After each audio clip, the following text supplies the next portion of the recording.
On this episode, we talk to cultural anthropologist Andrew Johnson about death, spirituality, and architecture in Thai culture. So if you've ever tried to understand the endless nuance of superstition in Thailand, you'll love this episode of the Bangkok Podcast.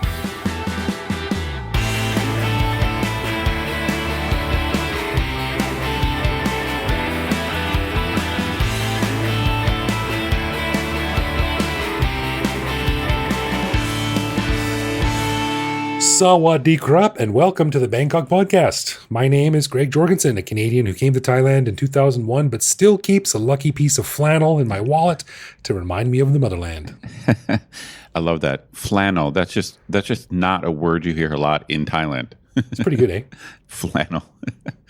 And I'm Ed Knuth, an American who came to Thailand on a one-year teaching contract 23 years ago, fell in love with Thai taxi drivers who think I'm a genius for being single. So I never left. Still in love with that guy, eh? Well, it's funny, because when I came here, obviously I was single, and I have been single during various patches of time, as I am now.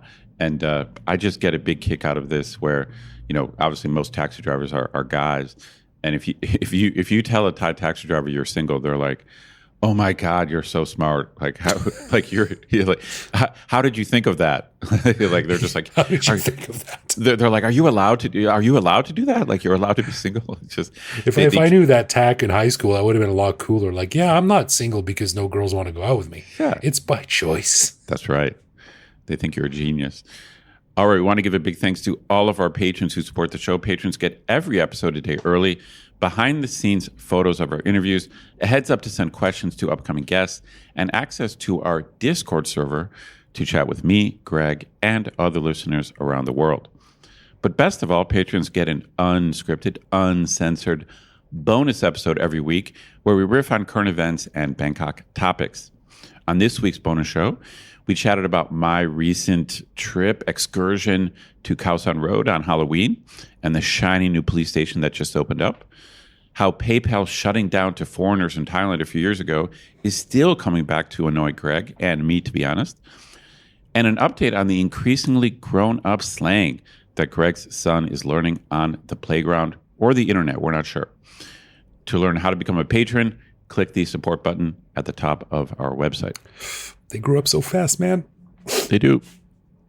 Well, hey, real quickly before we get into the main thing, we do have something from the corrections department. Not really the corrections department, just sort of an update department. But Ed, you remember in a previous episode we were talking about, I asked you about whether you preferred the term football or soccer. Correct. And we had a little back and forth about that. But a couple of listeners wrote in with actually the linguistic root of where soccer came from. And I didn't know this. I think I do know this. It's association football, right? Oh, you did know it. Okay, I did know that, yeah. Because I was very curious about this when I first came to Thailand and didn't understand the whole football thing. Well, yeah, I never heard it before. And actually, our friend Vinny, the same guy we talked to about my son's weird slang and his son's weird slang, he sent me this thing and it said, linguistically, creative students at the University of Oxford in the 1880s distinguished between the sports of rugger, also known as rugby football, and a soccer, association football, or I guess a soccer or something like that. The latter term was further shortened to soccer, sometimes spelled soccer with a K, and the name quickly spread beyond the campus. However, soccer never became much more than a nickname in Great Britain. By the 20th century, rugby football was more commonly just called rugby, while association football had earned the right to be known as just plain football. Right. There we go. Yeah, I mean, I'm with you on the name football makes a lot more sense for soccer. Yeah, it does. But I got to say, by the sounds of this, it sounds like the term soccer was used officially before the name football became colloquially appropriate. That's right. So that's right. It was, I think that's correct. So soccer predates football. So I guess in some ways, I'm probably going to piss off a lot of British people. Americans are right. Soccer was there first. There, agreed. We're right. All shockingly. Right. They still win in the sense of humor department, though. British humor, you can't beat it. All right, on part 2 of a 2-part episode, we are lucky to chat with an author by the name of Andrew Johnson, a cultural anthropologist whose work examines urban planning, memory and haunting, and human and non-human worlds in Thailand, especially in the Lao-speaking Northeast. Listeners may remember that recently my neighbor in my condo sadly passed away, which prompted a lot of discussion about spirituality and superstition in Thai culture and what skeptical foreigners like myself and Ed can learn from it. Andrew is the author of Ghosts of the New City and Mekong Dreaming, as well as multiple journal articles. He received his PhD from Cornell University and is currently an associate professor at Stockholm University, though perhaps even more impressive for my fellow nerds out there, also works as the resident historian for the legendary video game series Civilization. So that's a pretty good thing to have on your resume. Heck yeah. Anyway, this is a part two of a two-part conversation. Really cool stuff. We get into sort of more of how spirituality and memory relates to architecture in Thailand, and especially in Bangkok, where they knock down old buildings to put up new ones. So here is my continuation of a fascinating chat with Andrew Johnson.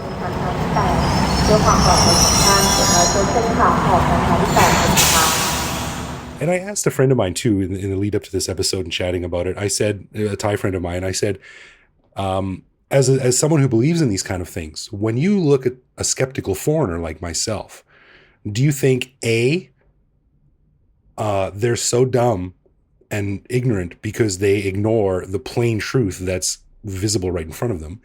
B, they're so lucky they don't have to have this baggage of understanding all this extra spiritual stuff? Or C, I don't really give a crap. None of my business. You do what you want to do. And she said a little bit of A and C. So you're kind of silly for not seeing what's obvious. And also, everyone's free to have their own beliefs as well. Which I thought was a kind of a nice balance. Yeah, and I think you would find A, B, and C in different people, different places too. I think the answers that I really like when I talk to people, I've never seen a ghost myself, I should say. I've never felt a presence. Haven't. That's not something that's within my world that I live in. But what I really love is when people tell me a story that that doesn't fit the model of a kind of a standard ghost story. For example, I had when I was working on my first book, there was a woman who was married to a foreigner out in like one of these planned communities out in the Chiang Mai suburbs. Nobody's at home. And nobody's at home in the entire community. Only a few houses have occupants, and a lot of people live in Bangkok, and kind of that's their home up in Chiang Mai or live abroad. Right. So she's terrified, of course. And then she looks out, and there's a rice field nearby. She looks out, and she sees a krasa. Ooh, my favorite of all Thai ghosts. Yeah, absolutely, right? This woman's head and the guts kind of dangle below, and they glow with an unearthly light, and it flies about. And she sees one. So what does she do?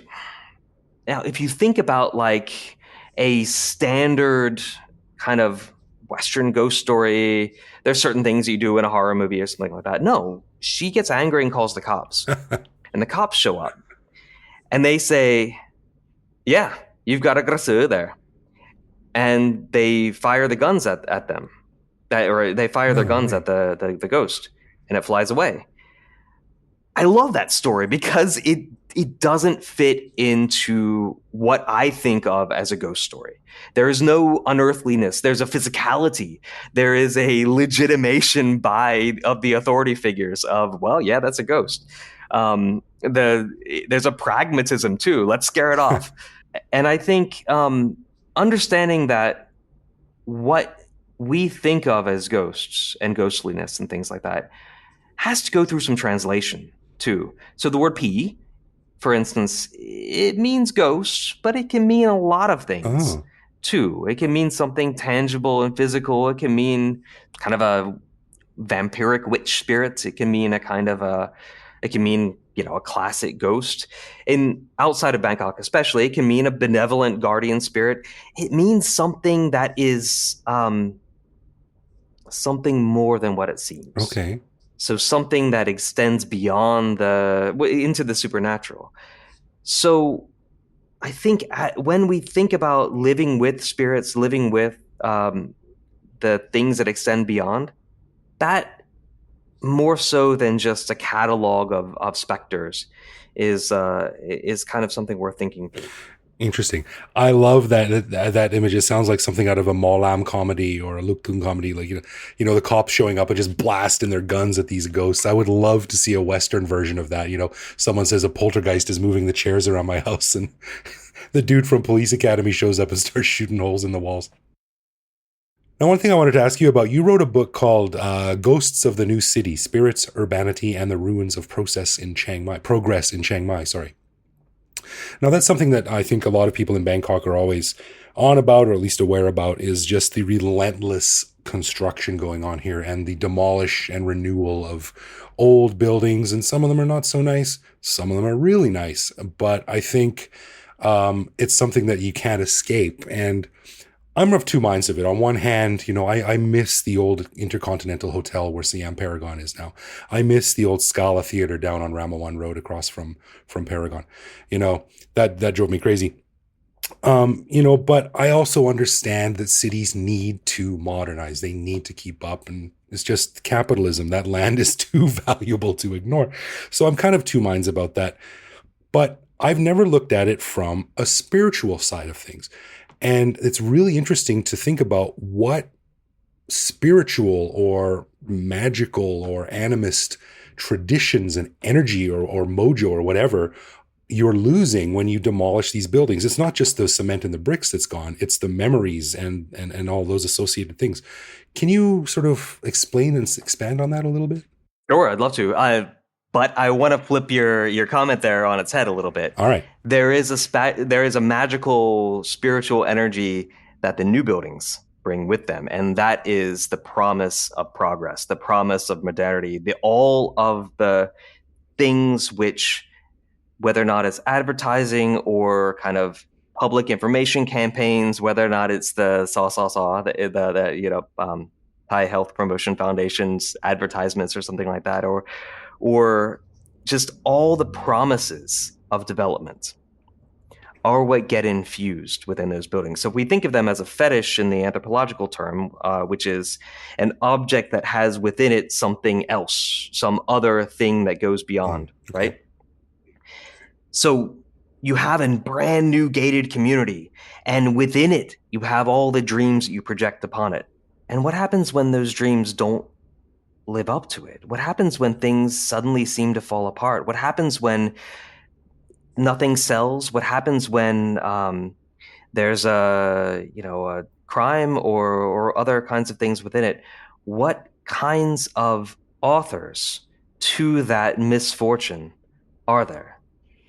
And I think that's what I was trying to piece through. So Ghost of the New City has in its earlier part, I do talk about the old layout of Chiang Mai and the kind of, I don't say beliefs, but maybe beliefs and practices that go about creating the city as a sacred space. Chiang Mai had its own kind of Buddhism. And an aspect of it was that you could ordain a monk anywhere within the city. There seems to be evidence that at certain times people kind of subjects of the Lana royalty were kept out of the city. The Chiang Mai Chronicle has a war that goes on between a Burmese monk and a Lana king about secretly defiling certain gates in the city. So you put a piece of a coffin above the gate, so somebody passing through gets that above their head. Badass. Yeah, and then those conversations also come into the new construction too. So, I mentioned this idea about like the projection of a hoped for future and then the concerns when it doesn't pan out. But also those local beliefs were then taken up by local civic society, especially the university, but also some architects within the city too, and kind of changed from what they were originally, but repurposed to make a argument against high-rise construction, especially in the city, and to argue that high-rise construction was somehow spiritually polluting. And I saw this very clearly. I was at a architecture conference in Chiang Mai between a group of Japanese architects and Thai architects, and they were debating how to kind of develop the city in a way that would be compatible with cultural beliefs between people from Nara in Japan, have a famous old city, and Chiang Mai. And so in Nara, what they said is, well, you know what we did is the buildings in the city center are low, and then they slowly can get higher. Their height restrictions get a little bit easier as you go out towards the mountains, so that you have a sight line to the mountain wherever you are. Oh, cool. And the Chiang Mai architect said, that sounds great. We're going to have tall buildings in the city center and then lower buildings on the outskirts. And exactly the opposite. And what the reason kind of was is that the problem was not an aesthetic one in Chiang Mai, or not framed as an aesthetic one of can you see the mountains, but rather, are there tall buildings next to Doi Suthep, next to this kind of mountain that has, a number of different religious and importance, both within the realm of what we called superstition and in the realm of kind of mainstream Buddhism.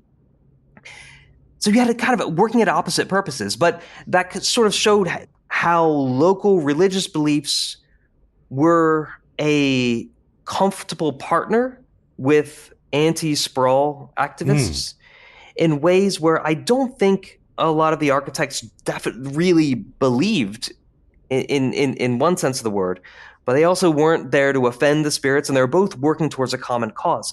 There's a body of anthropological literature, mostly working in the Andes, that talks about the pluriverse, right? So you can have multiple different political movements moving towards the same cause that do not share the same ideology at all. So you could have Quechua, shamanism and environmental activism that are both opposed to strip mining mountains, even though the two are not necessarily overlapping. And in a way, it's a little bit like that. Interesting. So I guess it would be pretty subjective to say which of these beliefs wins out, the hope and wish that the new architecture is going to bring success and prosperity, or the respect and reverence of the old memories and the old lives and the old families and whatever that used to live in the old ones that were knocked down. I guess it depends who you ask, which one is more important and which one is more valued. I think there's an easier answer, which is just give it time. Let's see what happens. Let's see if there's economic crash. Let's see if there is a disease outbreak. Let's see if there's a number of things that could go wrong. When we're talking about like local spiritual practices, the responses can usually take one of two forms. Either somebody says, these are ridiculous, they're not scientific, let's toss them. Or somebody says, no, if we really dig, they're actually very scientifically true. I don't particularly like either one of those stances. Maybe the second one is a little bit more politically something that I might be interested in certain situations. Rather, I think it's worth really thinking through other worlds, other conceptual worlds, and also how other conceptual worlds can coexist and intertwine at times, but also remain separate. And this goes back to the eye roll, too, is that are we trying to put one conceptual world of, no, that apartment next door is completely empty, nothing is in there, it's free real estate right now, or, are we putting that over one that says, no, there is still something there? Right. And the something there, too, might be isolation, might be depression, might be there are other ghosts that are, we deal with for people who move to the city and are spending too much on an apartment that they thought would make them cool and trendy, and things haven't panned out. And it's not just about ghosts too. It's about the value of memory and what you place on that. This is a pretty personal example, but I'm not sure if you watched the recent television show, The Last of Us, the zombie show that was on TV. It was fantastic. And they filmed a big chunk of that in my hometown, this little hick town in the middle of Alberta that I grew up in. And there was one scene where I was watching it and my heart kind of skipped a beat because in the background was my first girlfriend's house where I had my very first kiss. And it was like, ooh, oh, what? And I paused it, and I'm sitting with my wife, of course, so I can't make too big of a deal. But, that jolted me, and that was a memory. That was something that was very real and tangible to me, but meant nothing to anyone else. But it just sort of, I don't know, that's kind of the end of my story. But it's an interesting parallel that these things, they carry weight, and they can carry weight over years and years and years. I'm not as young as I once was, but it still exists for me, and for me only. Yeah, and this is, I mean, this is the thing also about ruins, in a very broad sense, too, is that ruins remind you. This is Walter Benjamin is writing this, but ruins remind you that there used to be an order here that has been overturned, and the order that we have now will be overturned as well. So it allows you a sense of change as well as simply by their existence, it still remains. And so I think, when I'm in an absolutely brand new apartment right now, but in my old apartment, it was a 200-year-old factory that was chopped up and made into apartments. And there's all these scars on the floor where some factory machine had burned little holes and pieces of metal were on the floor. I don't know the stories of those. I don't know who walked those floors or who did anything, and those stories are kind of lost, but yet they still remain. The evidence still remains. So, in fact, I'm talking about this tomorrow in the department. The kind of overlapping layers of stories, of that feeling of ownership. So you feel like you own that house, right? At least at that moment in time, there's this memory that lays claim to. Right. I've got a piece of it. A piece of it belongs to me. Yeah, exactly. And what do you do when there's an overabundance of that? And what do you do too when you bring in not just memories, but future, but hopes, but plans, ideas, promises? I think that extension of possibilities into the future and the extension of possibilities into the past collide in the issue of ruins and rebuilding and things like this that make a fertile ground for the question of where do those memories end up? Right. Do they haunt? Right. What's the famous quote from Ozymandias? Look at my works, ye mighty in despair. Looking at his ruins. Man, that's so interesting. That's amazing. I mean, that's a rabbit hole we could go spiraling down for hours and hours. It's fascinating, that idea. But as we're wrapping up, earlier you mentioned something about how the young people in Thailand are looking sort of for a more stable, organized form of thinking. Where do you see spirituality and faith in Thailand going in 30, 50, 100 years? I think that's an interesting question, and I think anthropology is absolutely not a predictive science. So I cannot offer a prediction. I think I want to offer a couple observations and maybe caveats too, which is that when we say young people in Thailand, who really do we mean? I taught for a little bit. Which year was it? 2 years ago or so, at Mahidol, and the students were extremely interested but also very sort of revolutionarily minded, where they wanted to, in the broad sense of wanting to bring some new kind of order into society. And I think there's this interest in religious notions, but also a desire to discard the sort of superstition of the past. But that's not a holistic group. So I think you'd have to look at how economic factors and the corresponding sort of social factors, but also other issues of what do we do with economic stagnation and political stagnation? What do we do trying to carve a space out between a rising neighboring powers that maybe are stopping their rise a bit? What do we do, if things go back to a Cold War kind of mentality? That leads to a different notion of priorities, and oftentimes a more rightward turn as fear and the Right. fear of others grows. So I don't really know. I would say there will always be superstition of one form or another, just as their religion itself is not likely to vanish. And I think how we draw the line separating the two from the accepted, mundane world has always been a cultural project. So we're not really talking about the shifting of belief and practices, although it always changes. But we're talking about where the lines are drawn. Interesting. So you're not going to be out of a job anytime soon. Oh no, I have tenure. I can't be. Classic. Well, Andrew, thanks, man. That was a fascinating discussion, and I think it touched on a lot of, a side of Bangkok that we don't really often think about or don't have time to think about. But there it is. There's always something new to discover here and talk about it, and that's what makes Thailand and Thai culture and living here so fascinating for foreigners. So that was super cool. I should say, if you want to see these sorts of things, there's places where Chiang Mai Takien, kind of the Takien tree spirit, is enshrined.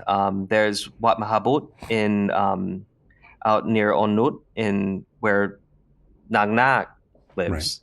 Right. These are places you can go and kind of see that side. Now, all of these things are not quite spontaneous. These are things that have been enshrined and kind of made into institutions in their own right. But that side of Bangkok is strong, is there. You can find it if you look hard, but you can also find it if you stumble into it too. Is there any truth to the rumor I heard that there's actually a very powerful shrine or spirit tree in the Ministry of Defense that is kept there because it still produces sap after hundreds of years or something like that? I haven't heard that particular one, but that does not surprise me at all. That's actually really interesting. I might take a look at that. Thank you. But yeah, one thing that you see all across Southeast Asia, from the medieval time to now, is the assertion that there are some sources of mystical power within the halls of power, or the halls of political power. So Prayut and his amulets, right, for instance. The rumors that the forehead bone of Nang Nak went into, the hands of the authorities after her exorcism. That's a common kind of, even though the powers that be are the ones that sort of insist upon the separation of the religion and superstition on either side, in private or in rumor, in the realm of rumor, the idea that power that exists in the unconscious, in the nighttime, in the superstitious realm, has then gone in to reinforce political power is all over the place. Right. The idea, or the rumor that there were human sacrifice involved in the laying the foundation stones of Bangkok is another one that is always going to be right. around. I heard a rumor that under the worst punishment you could get back in the day was being buried under a door jamb, because people were forever going to have to be stepping over your remains, things like that. Yeah, I think that's cool and creepy, but there's always these legends. Man, that was so great. I'd love to have you back and delve deeper into a particular element or tangent of these. Maybe as long as we don't comment on Bangkok power too much, because we don't know where that leads. But what else are you working on? Where can people find you? What books have you written? Where's your website? Give us the details. Yeah, I don't have a website. I should totally make myself outrageous. A website. But right now, I am an associate professor at Stockholm University in the Department of Social Anthropology. My books, I have two books. One is published in 2020 called Mekong Dreaming, and that's about a little bit of what we've talked about, but it's kind of local religious beliefs in the context of a rapidly changing Mekong. That used to be at Asia Books in Kinokuniya. It may still be there at times. The one in 2014 is Ghosts of the New City. That is a little closer to the conversation that we've had today. There's it's the study of Chiang Mai and the kind of urban sprawl and these anxieties that come up out of that. If you search for me, Andrew Allen Johnson, Thailand, that's going to bring up my what articles I can post online and things like that. And as a aside, I've been the historian for Sid Meier's Civilization for the last 3 years. So if you want to, lose many hours of your life in staring at a computer screen, more so than you probably do already, I would urge you to check that out. I think work that I've done on there is only now kind of beginning to creep into game stuff. So for a few years hence, you'll see my writing. I got to say, man, and this is probably going to sound ignorant, I'm in awe of your scholarly work, but your work on Civ 6 is, for those that don't know, Civilization is a legendary series of games going back, 20, 30 years. And that would be the feather in my cap if I was rattling off my accomplishments. I think there's Civ 6, and then there is a announced but unannounced project that is coming out. So I've done a lot of work on that. The last thing I need is another thing to suck time away from the little time I already have. But if there's going to be one thing, it's probably going to be something along the lines of Civ. Well, Andrew, again, thanks so much, man. That was really, really cool. And everyone, if you are interested in this kind of thing, check out the books. And we hope to have you back again sometime. It was a real pleasure. Thank you very much.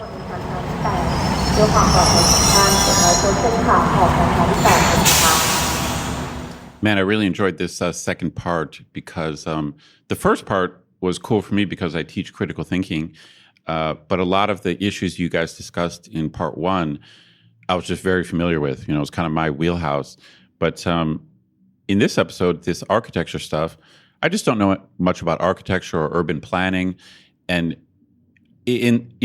I would not have thought of the intersection between spirituality and superstition and architecture before. Right. But now, of course, it makes sense. I mean, if you think of spirit houses as a part of Thai architecture and art, and then you talk about maybe destroying a building, well, that's going to raise a question of like where the spirits go and what happens when you do that. Totally. It's something I never thought about. Like you always, when you growing up, I remember in my neighborhood, there was a haunted house and there was like a witch who lived there. And we would always go and like look in the back garage to see if we could see anything. We thought we were going to find stacks of bodies or bubbling cauldrons or something like that. Right. So haunted house is nothing new. But then you wonder, well, what happens when you knock down the haunted house? Do the ghosts walk down the road with a suitcase or something? Where do they go? And what do they do? And I'm being a bit flippant about it. But in Thailand, in Thai culture, that's quite a serious thing. And it's not just the ghosts or the spirits.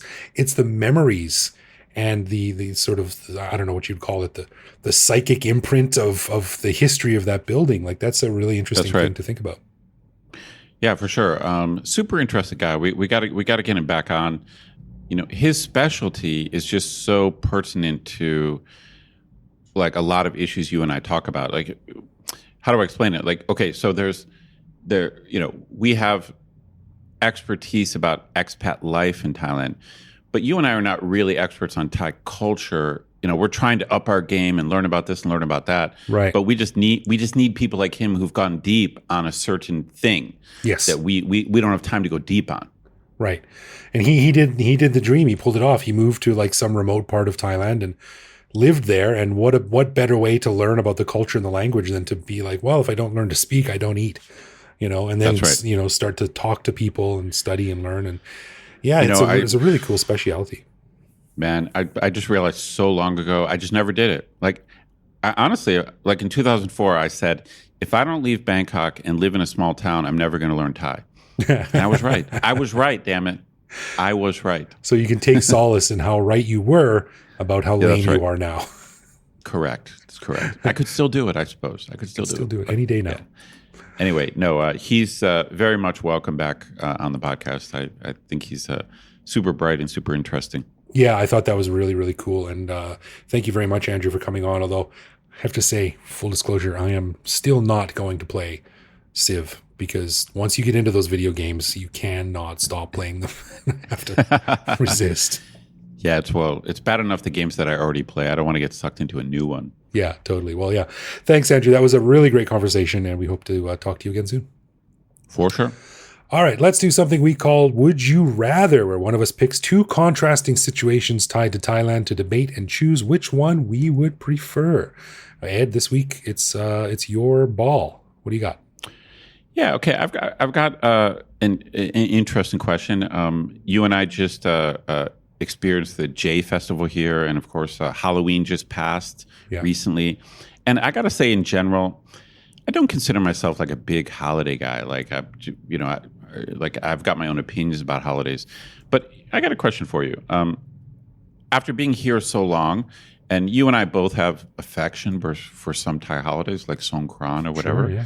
But I'm gonna and I don't really know, like back in Canada, like if you were big into Christmas or big into Thanksgiving. I guess you have a different Thanksgiving than Americans. Anyway, to cut it short, would you rather experience your favorite Canadian holiday or your favorite Thai holiday? So pick one, a Thai holiday or a Canadian holiday. What's your favorite holiday? I doubt your holiday is neither Thai nor Canadian. I doubt some Portuguese holiday is your favorite holiday of all time. Yeah. I love actually La Tomatina, as we whip tomatoes at people. That's really interesting. First of all, we do have a different Thanksgiving in Canada. Mostly we give thanks for not being American. So that's one thing.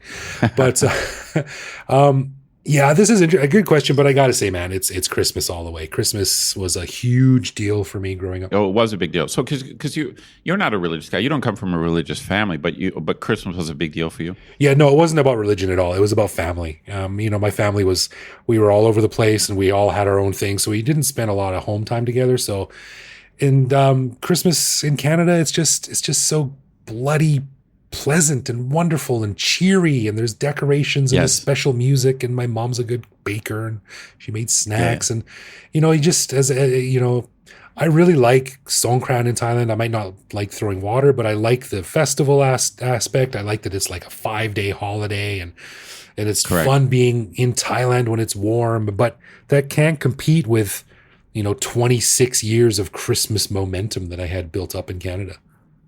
Good answer. It's funny. My answer is almost exactly the same. In fact, when I was thinking about this question, I was thinking maybe I should say except for Christmas. Oh. Because Christmas is such an obvious answer that maybe I should have said besides Christmas, because then it gets kind of tough. Yes, it does. I can't think of...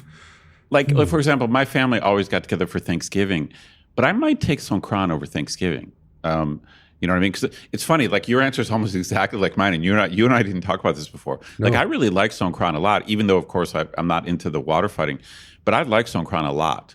But like you, it's like I just have to say Christmas. It's just such a Western thing, and there's so much warmth. Like for example, on all holidays, people probably are a little bit nicer than they usually are. Like there's something, Thanksgiving and there's Easter cheer, I guess, but Christmas is just unique. It's the most warm, even though it's freezing cold, like where you're from and I'm from. I'm sorry, yeah.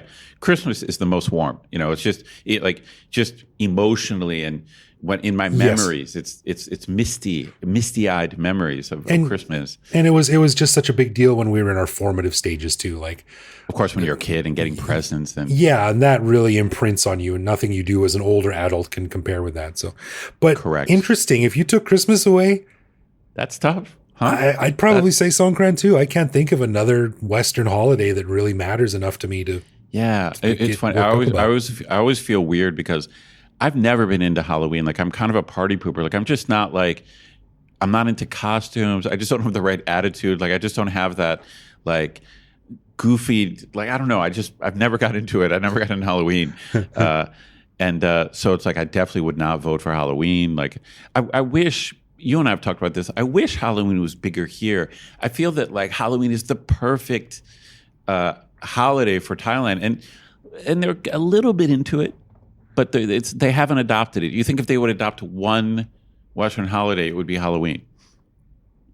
No, interesting. It's a chance to dress up. It's a fun holiday. It's a very Sanuk holiday. No, but just the nature of all the supernatural stuff, and the way Thai people also have a sense of humor about the supernatural. Yeah, like right. They love ghost comedies.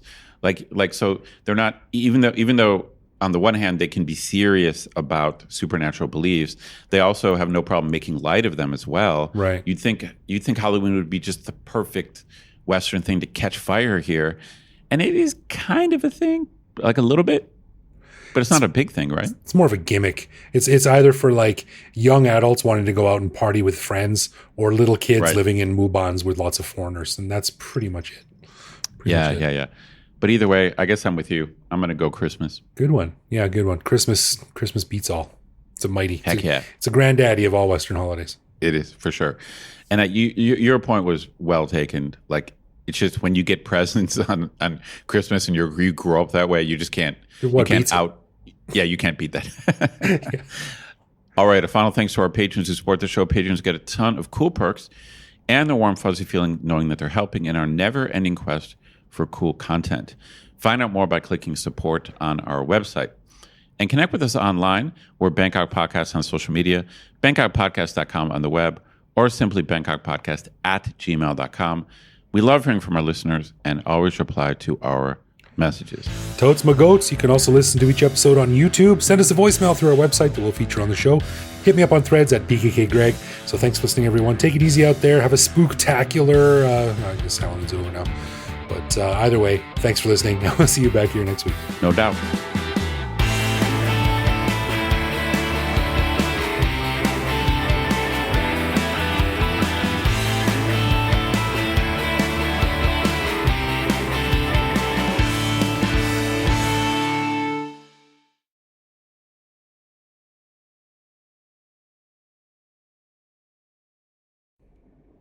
Hello. Hello. Oh, my eye is suddenly itchy. High AQI is not helping my allergies. Is the air quality been better recently? This morning I got up and it was like 22. But Oh, that's great. then it went back up to like 120 or something. I just feel like there's just nothing I can do about it. I mean, I just feel doomed. So I figure, I have some healthy habits. I think I eat pretty well. But then I've got unhealthy habits like I consume, 4 or 5 Diet Cokes a day, and Right. then I live in a polluted city. So there's kind of like a plus. Like maybe my diet is like a +5, but then my bad habits are like a -8. Right. They're So I'm evening gonna- out, so you're just neutral. You're So I'm buoyant. gonna die at 72 as I would have before. Right. 0.3 or whatever.